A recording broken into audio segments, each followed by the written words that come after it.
የኪዳነ ምሕረት ስዕል አድኖና የመድኃኒዓለም ስዕል አድኖ ሻማ ሳይ ዝክር እንደነበር አስታወስኩኝ አለ። እስከዛሬ ውብሸት ሲዘክር ታውቃለህ አታውቅም ስለው አውቃለሁ። በአሁኑ ወር ግን ኪዳነ ምሕረት እንደነበርና ዝክር እንደነበር አላስታወስኩም ነበር አለ። እሺ ከዛስ ምን ተፈጠረ ስለው ውብሸት ተኝቶ ነበረ። ለምን እንግዲህ ዶርም ማለት አንድ ጠባብ ክፍል ናት ካወቅሽ፣ እና አልጋ አለ። አንድ አልጋ ነው፣ ተደራራቢ ነው። ያኛው ትልቁ አልጋ ላኛው ላይ የሚተኛው፣ ወንድሜ ደግሞ ታችኛው ላይ ነው የሚተኛው። ከዛ ወንድምሽ ተኝቶ ነበር አልጋ ላይ፣ እኔ ወጥቼ ላይ ተኛሁ። እንደተኛ 2 ጊዜ የማስመለስ ድምፅ አሰማ ወንድምሽ። ከዛ በኋላ ውብሸት ውሃ ልስጥቅ ስለው ዝም አለኝ። ደግሞ ስላልጠየቀኝ በዛው ተኛሁ። ከዛ ሌሊት 10 ሰዓት ላይ እንግዲህ ወደ ማክሰኞ ሊነጋ ሌሊት 10 ሰዓት ላይ በኢትዮጵያ ማለት ነው፣ እንደ ሰመመን እየነቃው ስመጣ ክፍሉ በጣም ይሸታል። እኔን አሞኛል፣ ላብላብ ይለኛል፣ ሊያጠለጉለኛል፣ አሞኛል። ከዛ ወረድኩና ሽንት ቤት ሄጄ ተጣጥቤ የመጣውና እዛው ዶርማችን በር ላይ ሆኜ ጓደኛዬ ጋር ደወልኩለት። ሀብታሙ የሚባለው ጓደኛው ጋር ደወልኩለት። ከዛ መጣና እሱ ምን ሆነሃል ሲለኝ ውብሸት አስመልሶት አሞኛል፣ የእሱ ሽታ እኔን ሸቶኝ አሞኛል አልኩት። እሱ አንሶላ አውጥቶ ዶርሙን ቆልፈን ሀብታሙ ዶርም ሄድንና እዛ አደርናል። ይታይሽ እንግዲህ እሱ መጥቶ ጓደኛው መጥቶ ይሄኛውን ይዞ ሲሄድ ያስመለሰው ልጅ አስቢ፣ አልጋ ላይ ይኑር ይሙት ምን ይሁን አላዩትም። አስቢ፣ ይሄ ልጅ ሁሌ የሚያስመልሰው ቢሆን ኦኬ፣ ሁሌ ያኔ የታወቀ ነው። ለመጀመሪያ ጊዜ ነው ይህን ነገር ያሳየው። አለ ሆይ ሞት ኮይ እንዴት አይባልም። ዶርሙ ቆልፈውበት ጓደኛው ዶርም ነው የሄደው። አደሩ። ማክሰኞ ዕለት ጠዋት ዩኒቨርሲቲው ክሊኒክ ሄድኩና ሽታ ሸቶኝ አመመኝ ብያት ማስታገሻ ሰጠች። ከዛ ማክሰኞ 4 ሰዓት አካባቢ ኢንተርኔትሽፕ ኢንተርቪው ስለነበረብኝ የኢንተርኔትሽፕ ወረቀት ማውጣት ስለነበረብኝ እኔ ከገባው ስለሚያመኝ ሀብታሙ የሚባለው ጓደኛዬ ገብቶ የኢንተርኔትሽፕ ወረቀትና ጫማ ወጣልኝ። ከዛ ዶርሙን ቆልፈን ይሄድናል። ማክሰኞ ጠዋት ለሁለተኛ ጊዜ።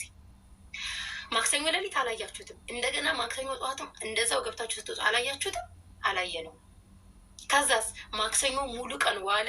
ጓደኞቹ ሲደውሉ ስልክ አያነሳም። ሰኞ ዕለት አብረው ያመሹ ጓደኞቹ ሲደውሉ ስልክ አያነሳም። ዶርም ሄደው ሲያንኳኩ ዶርም አይከፈትም።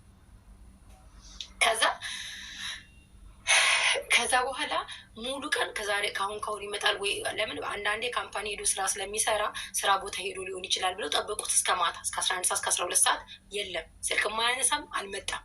ከዛ መጨረሻ ላይ ሲጨንቃቸው እዚህ ራሱ ታደሰ የሚባለው ጓደኛቸው ጋር ይደውላሉ። አብረው አንድ ዶርም የነበረው ጋር ሲደውሉ አያነሳም ስልክ። መጨረሻ ላይ ምን አላቸው? ላይብረሪ ነኝ በቴክስት አውሩኝ አላቸው። ከዛ ቴክስቱ አሁንም አለኝ እጄ ላይ ታደሰው። ከዛ ላይብረሪ ነኝ በቴክስት አውሩኝ አላቸው። ከዛ ውብሸት ስልክ አያነሳም በሰላም ነው ሲለው አሞታል መሰል ሂድ ጠይቀው፣ እኔ ስጠይቀው አይነግረኝ አለው። ከዛ ያኛው ዶርም ነው ብሎ ሲጠይቀው ዶርም አላየሁትም አሁን የት እንዳለ አላቅም ነው ያሉ። ታደሰ ማለት ነው ብሎ የመለሰው እንግዲህ ክፍል ውስጥ እያስመለሰው ነው። በር ቆልፍ የወጣሁበትም አላለም። ምንም አይነት እርዳታም አላደረገለትም። ለጓደኞቹ ኢቭን ደውለው ውብሸት አሞታል ሂዱና ቼክ አድርጉት አላለም። ጭራሽ የት እንዳለ አላቅም ብሎ ዘጋባቸው። ከዛ እነዚህ ልጆች ይደነግጡና ከምሽቱ 1 ሰዓት ተኩል አካባቢ ነው እንደዚህ ያላቸው። እነዚህ ልጆች ይደነግጡና ቤተሰብ ጋር ይደውላሉ። የሲስተር ስልክ ስለሚያውቁ ሲስተር ጋር ይደውሉና አንቺ ጋር መጥቷል ውብሸት ሲሏት፣ ኧረ አልመጣም ትላቸዋለች። ኧረ ስልክ አያነሳም ሙሉ ቀን የለም።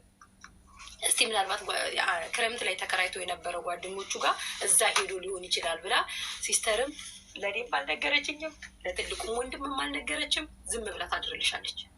ከዛ ልጁ የታደሰ የሚባለው ቤተሰብ ኦልሬዲ ማክሰኞ ማታ ውብሸት ስልክ እንደማያነሳ ቤተሰብ ጋር እንደደረሰ ደርሷል።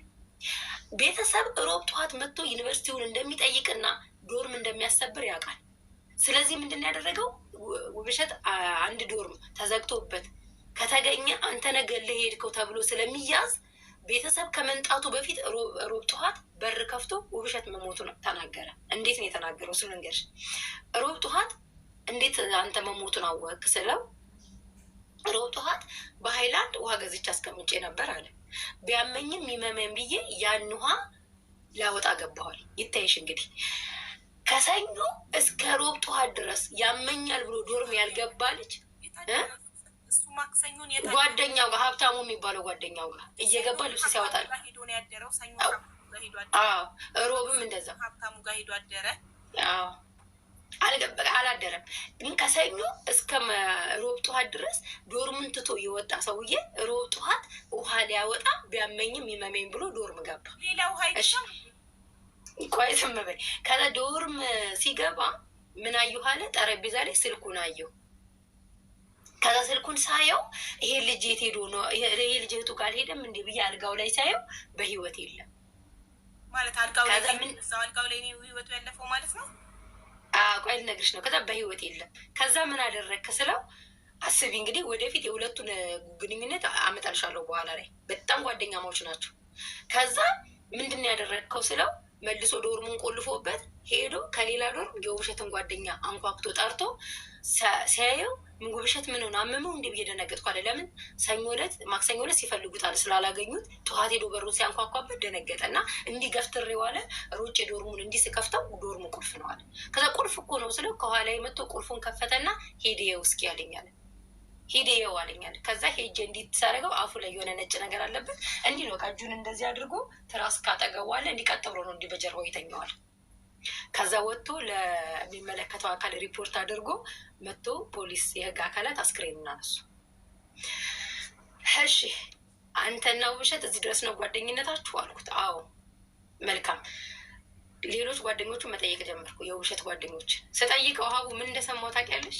አምና ይሄን ያደረገው ልጅ አሁን ታደሰ የሚባለው ወባ ታሞ አንድ ዶርም አልነበሩም፣ የተለያዩ ዶርም ነበሩ። ወንድሜ ራሱ ዶርም አምጥቶ አልጋውን ለቆ እሱ ከጓደኛው ጋር ተደርቦ እየተኛ በእጁ ነበር ያስታመሙ። እሱ ብቻ አይደለም፣ ወባ ምግብ አላስበላ ስትለው የግቢው ምግብ አልበላ ሲለው በብሩ እየገዛ ነበር ያስታመሙ። ላፕቶፕ እኔ ነበርኩ ከዚህ የላኩለት። እንደው እንዳጋጣሚ ደረሰኙ የላፕቶፑን ፎቶ አለኝ እልክልሻለሁ። እኔ ነበርኩ ቀድሜ የላኩለት ላፕቶፕ እስከሚገዛ በወንድሜ ላፕቶፕ ነበር የሚጠቀመው ታውቂያለሽ። የክፍል አሳይመንት ሳይቀር አብረው ነው የሚሰሩት። አምና ክረምት ላይ ተከራይቶ የሄደበት ተከራይቶ የሚኖርበት ቤት ሄዶ በወንድ እጁ ወጥ ሰርቶ አብልቶታል።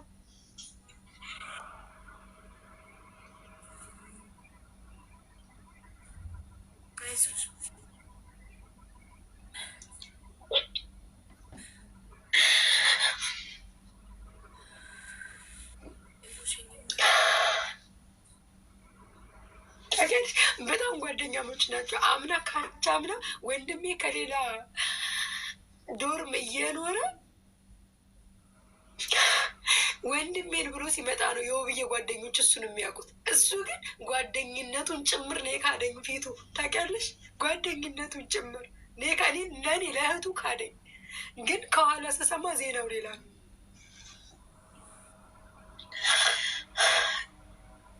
የእሱ ይገርምሻል፣ የአስከሬኑ ሽኝት ቀን ማለት ነው ጭራሽ የሀዘን ፊቱ ላይ አይታይም ነበር አሉ። ጭራሽ ጓደኞቹ ብር አዋጥተው ወረቀቱ ለእኛ ተሰጥቶናል። ብር አዋጥተው የሀዘን ሽኝት ፕሮግራም ሲያደርጉ እሱ በቦታው ላይ የለም፣ ብርም አላዋጣ። ታምኛለሽ?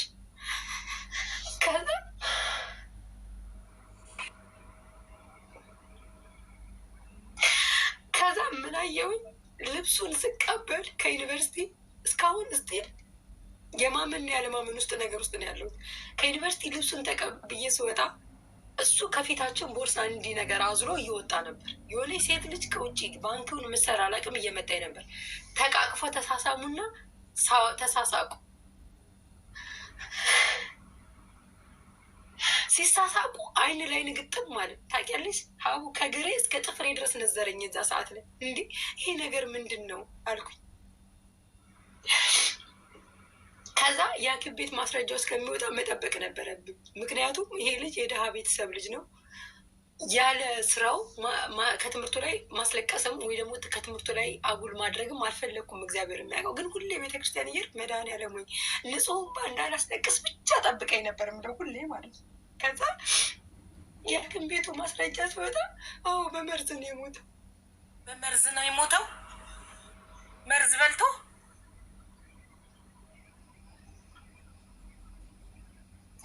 መርዝ ግተውት፣ እዚያውም በጣም የሚከረፋ መርዝ።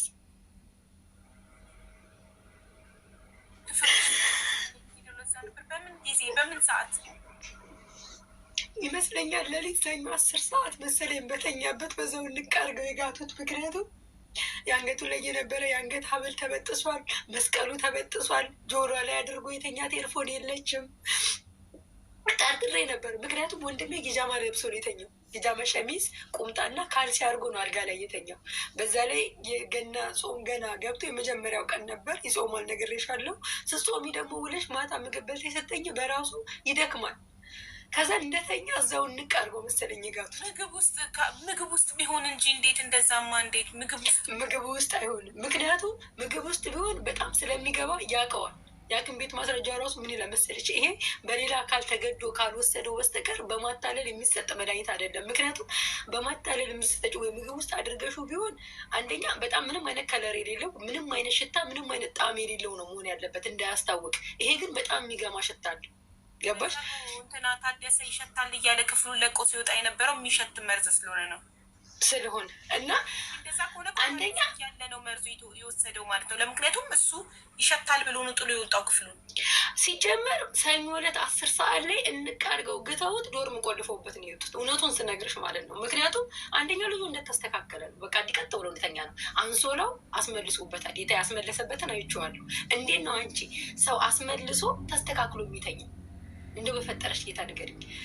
ቀጥ ብሎ ነው የተኛው። ሁለተኛ ዶርም ውስጥ ምንም አይነት የመርዝ የነካው እቃ የለም። ያለው እንትን ዝክሩን የዘከረበት ጆልጅስ እና ውሃ ነው ያለው። ሁለቱም ተመርምሮ ንጹህ ነው፣ የለውም፣ አልተመረዘም። ያ ማለት ግተውት የተረፈውን እቃውን ይዘውት ሄደዋል ማለት ነው።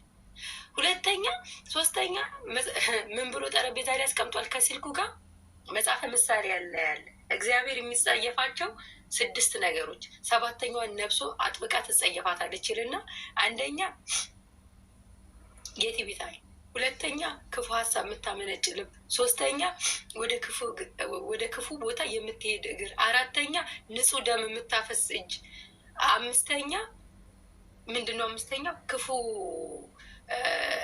ክፉ ነገር የምትናገር ምንድነው? ብቻ አምስተኛው ረሳሁት እና 6ተኛውን ዳሽ ብሎ ነው ያለፈው። 6ተኛው ምንድነው የሚለው? በሐሰት ምስክር ነው የሚለው። በሐሰት የመሰከረ ነው የሚለው። እሱን ዳሽ ብሎ ታልፏል። 7ተኛው ላይ ምን ብሏል? በወንድማማቾች መካከል ጥላቻን የምትዘራ ምላስ ብሎታል። ይሄ ማለት ከኔ ከጻፈልኝ ጋር ስታመሳክር ትክክለኛ ማስፈራራት ነበረበት።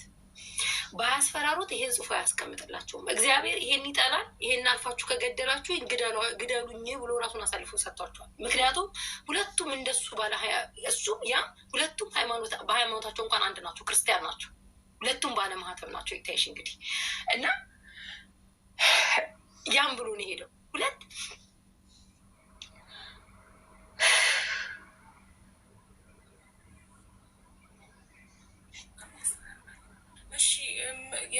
ከአስክሬን ምርመራ ውጤቱ በኋላ ምን ተደረገ?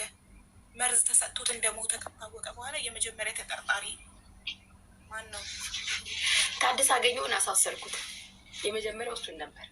ከዛ አሳሰርኩት። እሱ ከታሰረ በኋላ ታደሰ አገኘው ይባላል።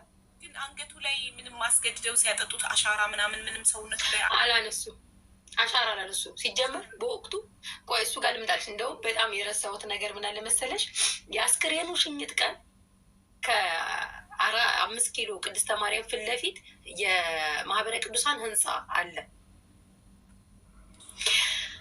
የማህበረ ቅዱሳን ህንፃ አለ። እዛ ላይ 6ኛ ፎቅ ነው የሚሰሩት። ስማቸው ቀሲስ ኃይለ ኢየሱስ ይባላሉ። በትክክል ስማቸው እንደዛ መሰለኝ ባልሳሳት። የተላኩት ምንድን ነው? ልጁ ግቢ ጉባኤ ነው፣ የቤተ ክርስቲያን ልጅ ነው። ፍትሐት አድርገው ወይ ጸሎት አድርገው አስክሬን ሸኙ ብሎ የተላኩ ይታይሽ። እንግዲህ እሳቸው ሲመጡ አስክሬኑ እየተጫነ ነው። ምክንያቱም ወደ ክፍለ ሀገር ስለሚሄድ በጊዜ መድረስ ስለነበረበት አስክሬኑ እየተጫነ ነው። መኪና ላይ እየደረሱት ምንጊዜ ጸሎት አድርገው ምንጊዜ ይሄን ነገር ለመናገር እንደበቁ እግዚአብሔር ይወቀው ምን ብለው ይናገራሉ? ይሄ ሻማና ጧፍ እየበራ ነበር። ይሄን የምታበሩትን አጥፉ፣ ቤተክርስቲያን እንደዚህ ያለ እንደዚህ አይነቱ ፍትሐት አትሰጥም፣ ትምህርት ከከበዳችሁ ወደ ቤተሰቦቻችሁ ተመለሱ ብለዋል። ያ ማለት ልጁ ራሱን ያጠፋው ብለው ተናገሩ ማለት ነው። አስበሽዋል? ይሄን ሲናገሩ ቤተሰብ በምን እንደሞተ አያውቅም፣ የህግ አካላት በምን እንደሞተ አያውቁም፣ የዩኒቨርሲቲው በምን እንደሞተ አያውቅም። የጠራቸው የግቢ ጉባኤው ኃላፊ አያውቅም። ከየት አምጥተው ይሄን ተናገሩ? ሌላ ምንም አልልም። እኔ የያዙት መስቀል ይፍረድባችሁ። እች ነገር የተደረገችው ያሉት ሻማ አታብሩ ነው። ሻማ የምታበሩትን ሻማ ይሄን የምታበሩትንም አጥፉ። ቤተክርስቲያን እንደዚህ አይነቱን አታበረታታም፣ ፍታትም አትሰጥም። ትምህርት ከከበዳችሁ ወደ የቤታችሁ ወደ ቤተሰቦቻችሁ ተመለሱ። ያ ማለት ቤተክርስቲያን ፍታት አትሰጥም። ያ ማለት ዳይሬክት ራሱን ያጠፋው። ቤተክርስቲያን ለሁለት ነገር ነው ፍታቱን ማሰጠው። አንድ ሰው ራሱን ሲያጠፋ፣ ሁለት የሞላዋ ውስጥ አውቀሽ ስትገቢ አይንሽ እያየ ፍታት አትሰጥሽም ቤተክርስቲያን። እንደዚህ ብለው ተናገሩ።